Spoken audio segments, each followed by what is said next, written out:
I think as water managers and water people, we're used to thinking we're the center of the world, and suddenly we are the center of the world. We are in the national newspapers now. We have been in the Wall Street Journal and the New York Times and the Boston Herald, and I think even in Europe and London, they're talking about us. And that is because we are facing our 23rd year of drought. People call it all sorts of names, and we can talk about those. But we are talking about the Colorado River. So a major source of water for Southern California. 36% of the water used in Arizona is Colorado River. But this great river flows through 7 states and 2 countries. We share this with Mexico. And 100 years ago, almost exactly, in about 2 months, it'll be 100 years completely, the 7 states came together with the federal government, and they decided to split the river roughly. Half the upper states, Wyoming, Utah, Colorado, New Mexico, would get about half. The lower basin would get about half, and that's Nevada, Arizona, California. And we've talked about it and fought about it ever since. But it's supposed to be about 7.5 million acre feet to the lower basin. Of that, California gets the lion's share with 4.4 million acre feet. Mexico gets about 1.5 million acre feet. And when we talk about drought, we all split the river as if there was 16.5 million acre feet. And what we know today is maybe there's 13, more likely there's 11 going into our future. And that's what we're facing. A lot of years of using more than we had, a lot of years of watching the rivers and our reservoirs decline. What has saved us so far is the foresight of people like us in this room 100 years ago. And they set up and they went to the federal government, and not only did they forge the agreements that made it possible to move forward and develop infrastructure on the river, but they got Congress to invest, we agreed to repay, and we built Hoover Dam, and we built Glen Canyon Dam, and we built so many other smaller reservoirs. But together, those have been incredible savings accounts. They hold, just Hoover and Glen Canyon hold 50 million acre feet, and they were almost full in the year 2000. Today, there's about 13 million acre feet between them, and they're dropping. And all of the forecasting and modeling is telling us that they're dropping. So this is the history of our storage. You can see in the beginning, it's just Lake Mead. Then they build Lake Powell, and that starts to fill in the 1960s. But what's absolutely incredible about the Colorado River Basin, and when I was with the federal government, I had the honor of speaking at international conferences about what a great job we had done on the Colorado River. Because the Colorado River is really, it's a basin that has a history of coming together, particularly in what I call the modern era, say from 1995 forward. And Jeff Keitlinger has been right in the heart of many of those agreements. But whether it was coming to terms with our environmental responsibilities, realizing we were in a drought back in the 2000s, we thought we were in the worst drought we'd ever seen. Turns out it was going to last 3 times longer, at least. But we have a history of coming together in this basin and making the sacrifices, putting on the table what we needed to do, making the investments in infrastructure in order to shore up our risk. And so we have these incredible savings accounts that are dropping. We have incredible infrastructure that we've built to try and be more efficient, to work through these items. But still, when you look across the basin, we're in trouble. We're in a grim situation. We know there are things we can do to help it, but we need to move forward.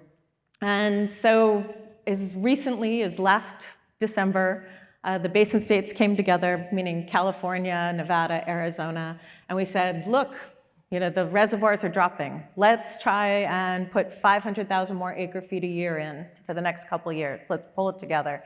And we moved forward to do that, and it wasn't 4 or 5 months when we realized 500,000 is a drop in the bucket for what we need. So the Commissioner of Reclamation in June announced that we need 2 to 4 million acre feet a year, in addition to everything we're already doing. She named some dates of when things needed to happen. They haven't quite happened yet, but we'll see as it moves forward in the rest of the year. But 2 to 4 million acre feet is an incredible amount of water. There's already been a lot of water on the table. Arizona had put about 500,000 acre feet on the table through past agreements this last year. We'll put 600 on the table next year. Through compensated voluntary agreements, we've put about 400 more. I'll look at Devin to underline our numbers for the year. But we have a lot to face. And as municipalities, we know we don't use most of the water. In Arizona, municipalities use about 30%. Agriculture uses 70%. In California, I'll let Jeff talk about the numbers. But I think what we've realized is we have done a very good job. We've learned how to conserve. Our GPCDs, our gallons per person per day, are way down. In Arizona and the Valley, we are using the same amount of water we used in the 1950s. And our population has grown exponentially, I mean, at least 4 times. So there's been some incredible conservation. We should all be proud, but we're in trouble. And this is something I'll come back to next if it comes up. It's a fellow water basin and how they've handled things. And I think if we talk about comparisons, we'll learn that we better come together ourselves, or we could look like some of these other places. But that's sort of some basics. Please fill in where I've left gaps. Really great to see you again, Brenda. A great backdrop on this. When I think about it, in 2000, Metropolitan and the parties in California were trying to figure out the quantification settlement agreement. We were steep in those negotiations, figuring out intra-California, how are we gonna share water as we dial back from what we were taking 5.2 to 4.4 million acre feet. And those were bitter, rancorous discussions. And I love the chutzpah of it. What we decided to negotiate instead was surplus guidelines for when we had extra water on the river and how Metropolitan could get its share of that extra water. And we successfully completed surplus guidelines in 2000, just in time for the drought to start. And the irony of, just chutzpah, the hubris. So from 2000 to 2003, those 3 years were incredibly dry, driest ever on historic record. And that was just the start. And kind of by 2003, we kind of realized, this is real. The reservoirs were plummeting like a stone. And we actually had no plan in place for what to do about shortages. 1922, 100 years ago this year, was when we divided up the river in Santa Fe, New Mexico. And so it's a pretty huge milestone. But we realized we had to come up with shortage guidelines. And we did. As you pointed out, the river kind of folks came together. So in 2007, we came up with the first shortage sharing guidelines. Big, huge step. Realized about a decade later, wasn't near enough. 2019, while you were commissioner, you led the way, and we came up with the Drought Contingency Plan, much steeper cuts, I guess I'd call them, for everybody. And the first time ever, California agreed to do that. And that was supposed to stem the tide. And it's not really doing that. I mean, we're continuing to fall like a stone. We're approaching loss of hydropower at Powell, and we're approaching dead pool on the reservoirs. So what I'd like you to think or talk about, Brenda, and what I'd like to ask you is, we put these plans together to deal with the shortage, and maybe they're not up to the task, or do you just feel we kind of failed, or what do we need to do going forward if these plans aren't going to work? That's a huge question. Yeah. I think we can both talk about that. And there's a lot of different ideas on the table.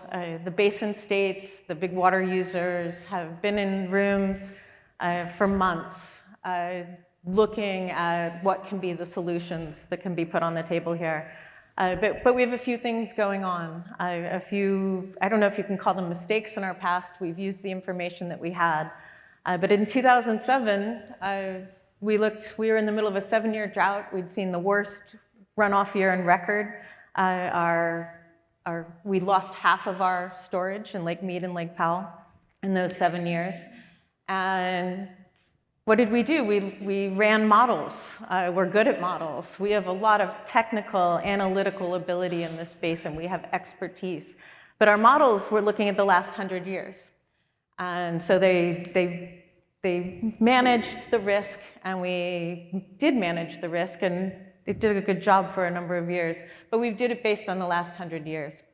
And what we started to do, as we noticed in 2013, 14, 15, that maybe it wasn't working, is let's look at the more recent record. Climate change is out there. Things seem to be changing. We'll use the last 30 years. And that's what we did looking at drought contingency plan. And we thought we had reduced the risk to less than 5% of us losing our reservoirs. Now that risk is much higher. But again, we were looking backwards. And so it's hard to model with things you don't have. We keep looking at our history. Now we say we should look at the last 20 years. That's really kind of the driest years on record. And if you look at succeeding decades, the average on the river keeps dropping precipitously. I think we're somewhere near 12.4, 12.2. If you just look at the last 10 years, I think it might be even less. So we need to think about our tools and not just rely on history. We can't always believe our own numbers. When we look at modeling, I think we need to realize there's going to be less water. But that's sort of on the technical side. That's sort of measuring our risk. We all need to come together on this. We have a history, in particular, of the major water user organizations coming to the table, the states coming to the table, and we have put water on the table in ways that are historic, but it's nothing compared to what we're facing. When we look at the water that we have a lot of pretend water in our system. So the upper basin they released 7 million acre feet last year. That flows into Lake Mead, but of course parts of it evaporate in Lake Mead, and there's transportation losses on the way. There's a little bit of side inflows that come in. But as you deliver that water, say Metropolitan gets its water, Central Arizona Project, my organization, we get our water, but it's delivered for our allocation. We don't subtract what the losses were on the way to get there. We don't subtract the evaporation. So that's about 1.2 million acre feet in the system that we tend to pretend is there each year. The lower basin is responsible for delivering half of the Mexican allocation. The United States does that from water in Lake Mead. It doesn't come out of anyone's share at this point. It just comes out of Lake Mead.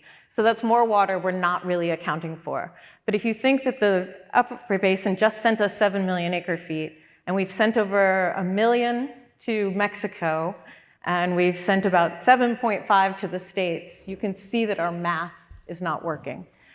And as our reservoirs drop, the modeling, just using what we have, looks very grim. Within 2 years, we could be a dead pool. If dead pool means there is no water being delivered. And if you're a senior right holder, you can be very proud that you're a senior right holder, but you won't be receiving any water. So it's time, I believe, for a change in our mindset. And in some ways, that's speaking to the choir, I think, in major municipal parts of the Southwest here. But we need to be looking at all of our sources, and it can't just be, you should pay me billions of dollars, and I'll give up a little water this year, and maybe I'll give up a little water next year for billions of dollars. That's not going to work. We need a real long-term shift in how we use water in the Southwest. You talked a lot about the way we look backwards, and it's probably appropriate to think about backwards in the 100th anniversary of it, but you talked also about a mind shift and how we do things. The governance structure that we manage the river on is 100 years old. It's pretty clear this isn't drought. This is what a lot of folks are calling aridification. This is a permanent change, climate change driven. We have a shrinking resource.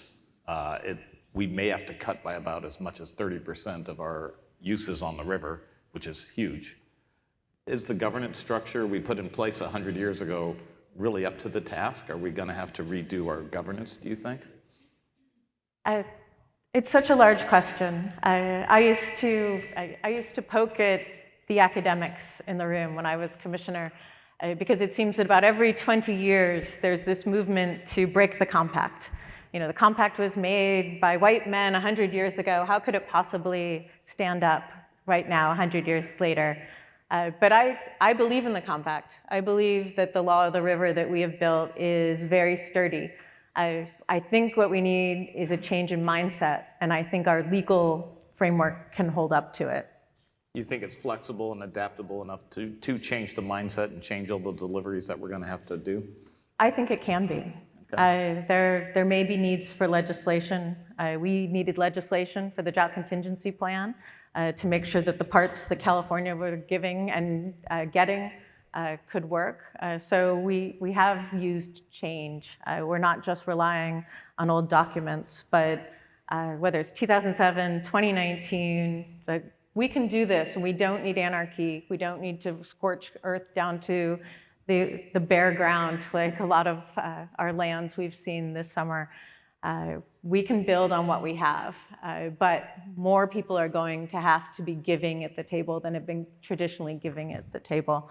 But I'm interested in a California perspective, because I come at it from my old federal hat, I come at it from Arizona. It'd be interesting to see sort of a California perspective on what is needed to change here. Once upon a time, you wore a California hat too, so I did. Feel free to speak to all sides of the issue. No, actually, one of the things I think that's really been very impressive in the last 20 years has been the strong partnerships that have emerged on the river. If you worked in this business a while ago, we didn't talk to Arizona. After they basically kicked California's butt in Arizona versus California, and we held a grudge for only about 40, 50 years on that. One of the true things I always cherish on the river is when California banded together. And folks who work in California with our legislature know we never stick together. We actually banded together and really stuck it to Arizona in 1968 and said that Brenda's current agency gets to go to zero water before Metropolitan takes a single cut. And you know, people in Arizona don't like that piece of legislation. I've always been very proud of it as a Californian, but it's not very realistic. We're gonna have to share this. And what we really put together the last 20 years is a really strong, at the urban level, working relationship between Metropolitan Southern Nevada and the Central Arizona Project. We've been really working together to try and think across state lines and how we figure that out. That I think is kind of the California perspective that, you know, yes, California has some senior rights, but you know, we're in this together. We have to manage this. The one thing that worries me is from 2000 to 2007, 7 years of shattering drought, we came up with our first shortage guidelines. The drought continued at a record-shattering pace, and it took us 12 years to reach the Drought Contingency Plan. I don't think we have the luxury of another 12 years to come up with the next round of things. I don't know that we have 12 months. Agree. I don't know that our institutions can move at that speed. What do you think it's going to take from the federal government or whoever, or anyone, to really move this at the pace we're going to need to address this challenge? I have a few thoughts on that, but I noticed that the California perspective was only, you heard us in 1968. Is there anything to add about perspective I was or talking about things that can be on the table? Our growing partnership of the last 10 years, you know, to add to 1968. The perspective, I think, what I hear in California is, you know, we're faced with a double threat here. We get our supplies in the Sierras. That's been hammered. A 5% When I came to Metropolitan, all our shortage planning was the lowest we could ever get, is based on 1977, was a 20% allocation from the State Water Project. So we did all our thinking that 20%'s the floor, and then we'll work on Colorado. In my tenure, we had 2 5% allocations, unheard of. Not ever happened before, and now we had 2 in the last 5-6 years. You know, so the floor is falling out on every situation. So California is in this, we're hit on both fronts, and we have to really manage to both. But on the other side, we're pretty darn fortunate we have 2 fronts to work with. Arizona and Nevada, they're really working with the Colorado River primarily. and especially in Nevada. So we're fortunate, but we have to solve on both these fronts. And that's kind of the California perspective that, we really have to tackle these issues with a lot of alacrity. I don't know that, I hear that from the rest of the basin sometimes, this need for immediate action. And share with us as a neighbor in Arizona, where, are you guys sharing that dire urgency? Absolutely. In Arizona, it's been interesting.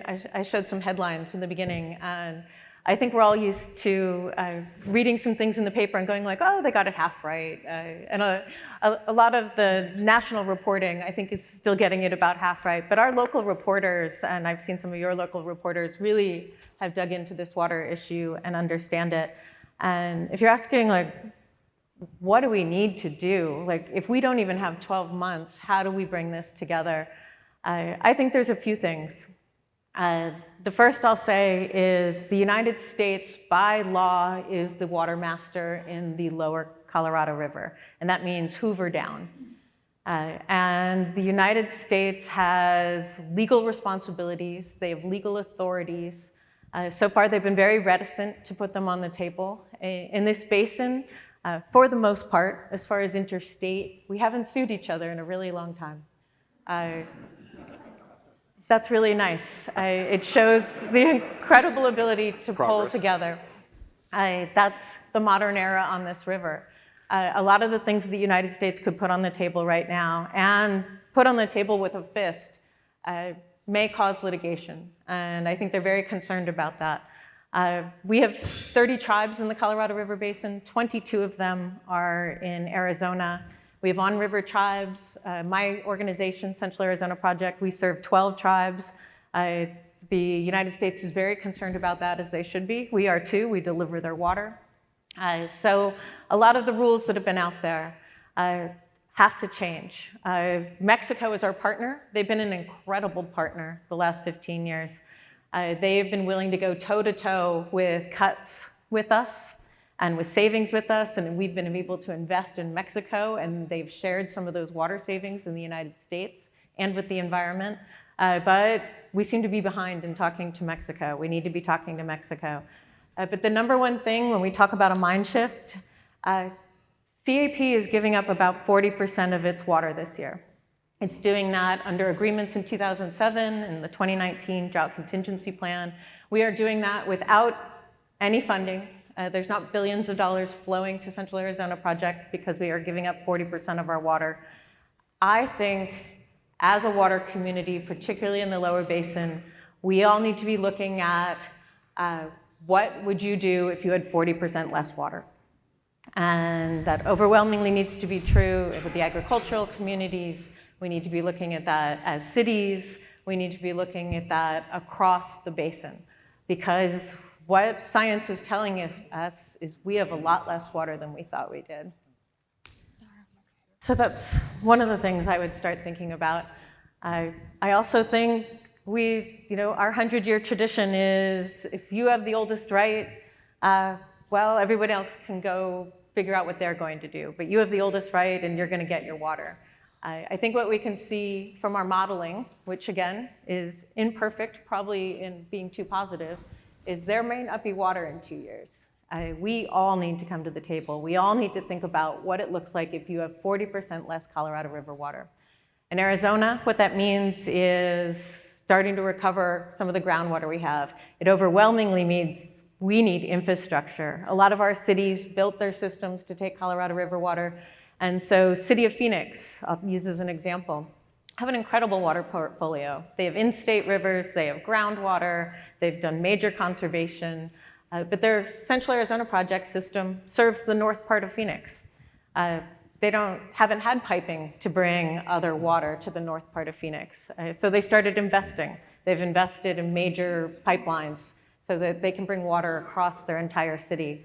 But we have a lot of cities that aren't as well funded as Phoenix, and they're going to have to find the capital, they're going to have to find the will, they're going to have to find the ability to raise rates when no one likes to raise rates.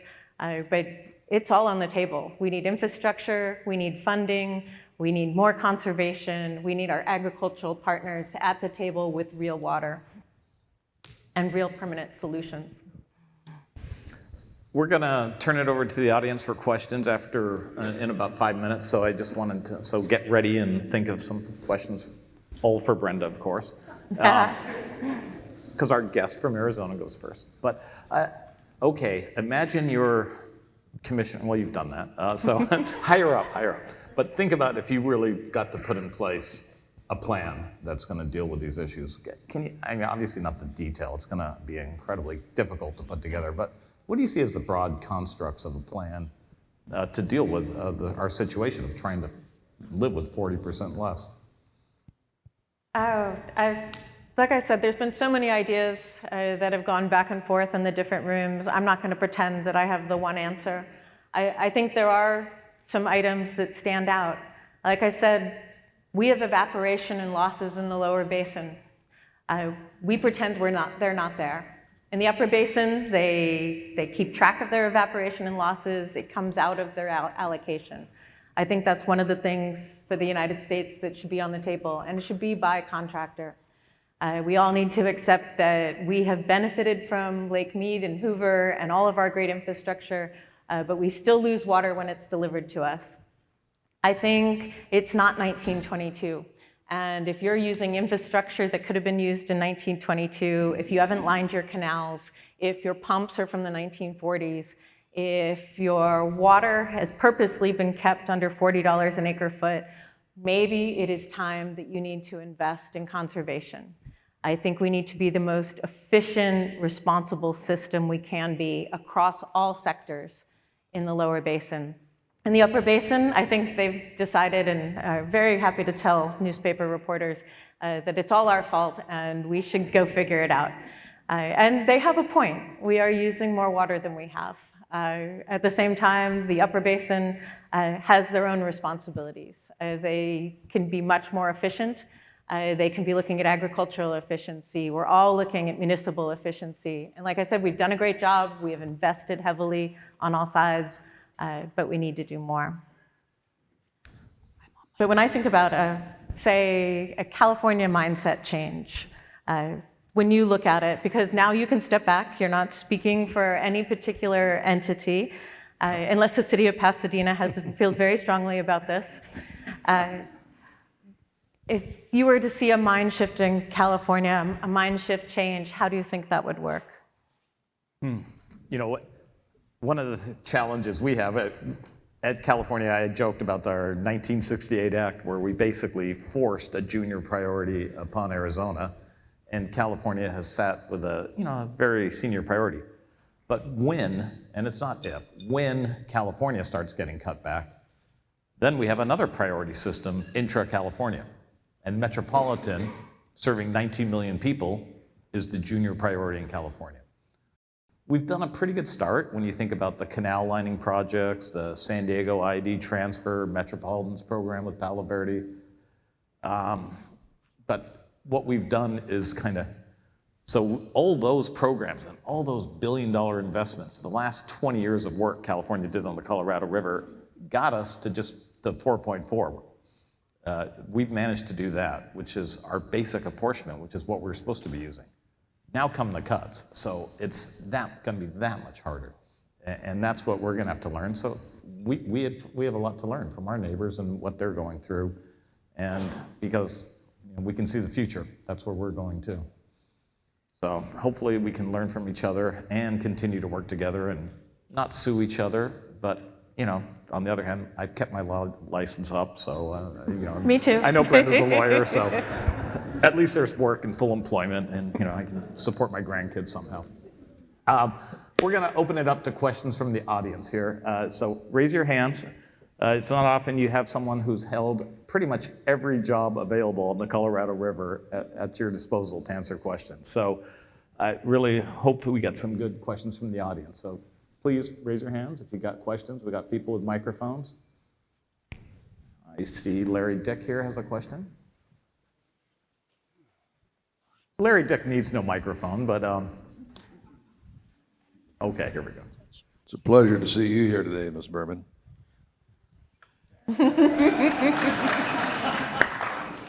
You didn't used to pick on me, when we were met together, but Thank you for making the trip, and Jeff, thank you as well. In the meantime, I couldn't help but note you described 30% of the application of water in the state of Arizona was for people and 70% for agriculture. Could you break that down a little further for us? Here in California, as you're keenly aware, we look at, and I'm painting with very rounded numbers, 45% for ag, 45% for environment, and 10% for people, and you can push those back and forth a few degrees. But tell us about where you are environmentally in Arizona. And then Jeff, tell us how you see ways to work with all three of those elements to try to provide for water for us in California. I mean, having worked in California, having worked up in the Delta, having worked on Southern California water issues, I think there has been a thought here of measuring what water is going to the environment. And generally that has been the water that is going to the ocean. And measuring that in order to give people perspective on, who is using which water. In Arizona, we don't measure it or talk about it in the same way. I would say on the Colorado River, we're all very proud because starting in the mid-1990s, and I think Jeff was part of those negotiations, we realized as a basin that we needed to get ahead of our environmental responsibilities. We had endangered species in Lake Mead. Lake Mead had dropped at some point, and so a lot of willow flycatchers flew in, and that became habitat. And there were those who said, and even sued, that you can't fill up Lake Mead now because it's habitat. And we knew we needed to get our arms around it and to do something. And so we put together a habitat conservation plan, a Section 10 and a Section 7. It was very innovative because you have the United States, and it's sort of a blurry line sometimes between what is the United States' responsibility as water master versus what is, say, Metropolitan's or Orange County's responsibility as taking water that comes from the river. And we put together a 50-year plan. And it covered multiple species, most of which were not listed. And we have put in habitat, and the birds have come back. And we haven't quite figured out the fish because no one seems to be able to figure out fish. But in the Grand Canyon, we've done a great job with humpback chub. Like, they've more than doubled their population. They are actually thriving in the Grand Canyon right now. So we have successes on many fronts. But we realized we needed the certainty of having our environmental responsibilities covered. We feel similarly in Arizona, but we don't measure water in the same way. A lot of their rivers don't necessarily reach the Colorado River because they're effectively used within Arizona. So that's something that would not be the case here in California. But what you touched on the MSCP. I really think that was one of the smarter things as a river family we did was come together and get 50 years of environmental permitting locked down. Did that in 2004, I believe. That was a really smart plan, really forward thinking. Among the other really smart things we did that didn't get noticed was we renewed our hydropower contract at Hoover Dam for 50 years. And lock that down. So we really locked down these strong components. You got power and you got your environmental permits. You got a lot you can work with. Those are really powerful things that we've put away and basically taken off the table for a generation. And now we can work with just solving not enough water to go around. But those are important things to get taken care of. So I thought that was a lot of good work together by our states working together on those. Your question, what do we do about all the environmental issues? I always look at, when Brenda started talking about here, I used to joke about how no wonder we get together and work pretty well in the Colorado River because we have 7 states, 2 countries, 30 tribes. California, we can't solve anything on the Delta, as Graham's going to talk about later, because it's just us. And, and that makes it impossible to solve anything. So, I don't know what we do with all those issues, but we continue to work through them, Larry, and we continue to try and solve them, but we have a crisis right now. And I'll add too, the Inflation Reduction Act had $4 billion on it, unprecedented. That's Everglades kind of money, that's Great Lakes kind of money, Chesapeake kind of money, and our delegations really have brought home some funding to give us some flexibility. That funding does allow investment in environmental projects. So whether it's Salton Sea or more work on the river, I think we're going to need more habitat on the river to cover all these different things we want to do. There is actually investment money right now, and that hasn't been true for us in the past. And that's a good sign too. I mean, our delegations worked together, but frankly, it was Senator Sinema in Arizona that really led the charge and got that $4 billion put away for the basin. And so that was a great example of how the states can work together to try and solve this issue. We got any other questions? Let's see back there. Hi, Jeff. Hi, Brenda. Welcome. I'm Leslie Cleveland, and I'm with the Bureau of Reclamation here in Southern California. Excellent. And ironically, I am the drought coordinator for Southern California, and I'm here in Temecula. I've been having many, many meetings with different entities, and one of the questions that keeps coming up, and I don't have an answer for, is, you know, so many people see Southern California as rich, because we have the movie industry and celebrities and Disneyland. exactly, in Disneyland. And there's a huge assumption that everybody's wealthy and they can pay for everything.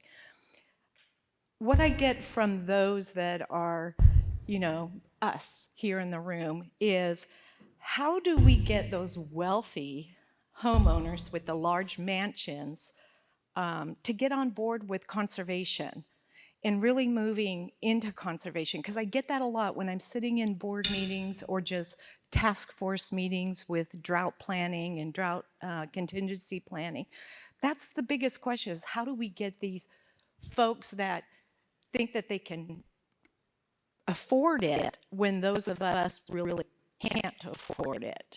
So, and I really don't have a question for that. I keep posing it to my colleagues, and we kind of run up against that. So I'm open to any suggestions. It's a very local question. I know different communities have done different things. I was at dinner for speakers last night, and someone was telling me that 10 years ago, one of the communities flew a helicopter over the giant lawns. Oh, no, actually, it was my Uber driver. Flew a helicopter over the giant lawns, maybe it was in Malibu, and put an address on each one and who owned them. And it was sort of a community peer pressure event. And I can speak from Arizona, Metropolitan Central Arizona Project. We're a wholesaler. If we start to talk to the cities about what they should do on the ground, they get very angry at us. It's a little different maybe in California here. But I think there needs to be open information. I think you need to be able to bring in your neighbors, and if they won't come peacefully, maybe you need to bring in your neighbors by sharing how they use water. But any suggestions? Met has an incredible history of ripping out turf and has spent billions of dollars to do that. We spent a lot of money on that. And I still remember my very first conversation with Devin about that, where I scared the hell out of him, saying, what if we spent $1 billion on lawns? And he said that was like my, Dr. Evil impersonation or whatever. And we didn't go anywhere near there, so we only spent $250 million. So, Steve Lamar. Steve Lamar, Irvine Ranch Water District. We work very hard to make sure our urban water agencies and our agricultural agencies are working together, but we're in an unprecedented situation. Any possibility we could ask each sector to come up with the required cuts in order to match our supply? I don't know if 40% is the right figure, but if you ask the agricultural agencies, okay, how are you going to reduce 40%? And you ask the urban agencies, how are you going to reduce 40%? For a lot of us that have very efficient customers already, I mean, that's a huge ask, but I'm just trying to figure out how do you get to a solution quickly. That's the easy one, so you get the softball questions. Excellent. It's not easy, right? We don't know the answer. We would have agreed to it 6 months ago or 2 years ago. But there's a lot that funding can do. There's a lot that $4 billion can do. We should be ashamed of ourselves if it's 3 or 4 years from now and we look back and that $4 billion is gone and we haven't made any permanent long-term solutions. I think on the river, we need to think about it in bookends. Maybe 40% is one end, and that's the life we're living through right now. And back in 1968, the federal government committed to augmentation. Desalinization was on the table. There were studies bringing in water from other places. That needs to be on the table. But this is a bridge time when we don't have that. And we need to know what we're going to do with at least 40% less water. But we can look and we can make agreements when there's more water in the system, how that comes back, how that flows back to different lands and to different entities. But how we get that done, I think funding, I think the strong arm of the United States using all of their authorities. And I think we need to be able to push ourselves. When you look at it, if you took out the Southern California cities that receive Colorado River water, if you just took them to zero, if you took Las Vegas to zero, if you took Phoenix and Tucson to zero, we still will not have fixed the problem. Yeah, that's pretty sobering when you look at that from the urban perspective. One thing I've kind of learned is every program needs to be different. Every situation's different. There's been a lot of interesting tools out there. I know in Nebraska, when they had a shortage, they went to a reverse auction among the farmers. Great idea. And they said, look, we got this much money. We're going to need to permanently retire this amount of wells pumping from the Ogallala Aquifer. And tell us how much money you're willing to retire your well for. And we're going to pick the cheapest top 20. And the farmers went in there and started basically bidding against each other to go, all right, we know where the cuts are going to come one way or another. I might as well get paid for it. And it was a pretty civilized way of doing it. It was basically willing selling, willing buyer. But there's going to be a lot of tools on the table, and we're going to have to figure them out. Next question.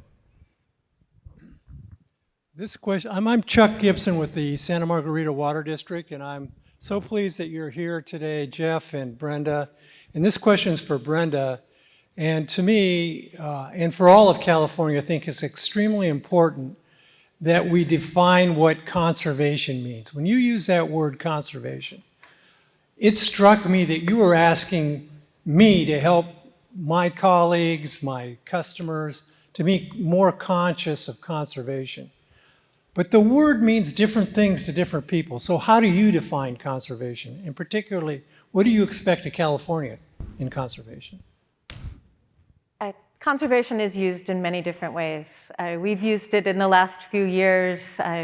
Metropolitan Central Arizona Project, Southern Nevada have put together funding over the last several years. And we've used that to pay farmers and sometimes cities not to use their water. We've called that conservation because there's less water being used. We call it conservation when we're on the Multi-Species Conservation Project, which is our 50-year environmental investment.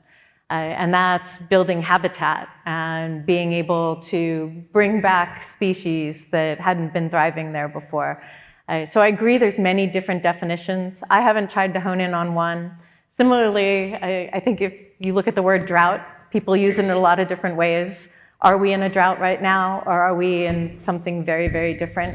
I guess it's hard to say. Some of the scientists have been trying to tell us about that. So I'm not going to try and hone down on one definition of conservation. What I will say is our own communities need to be looking at how do you cut water 40%?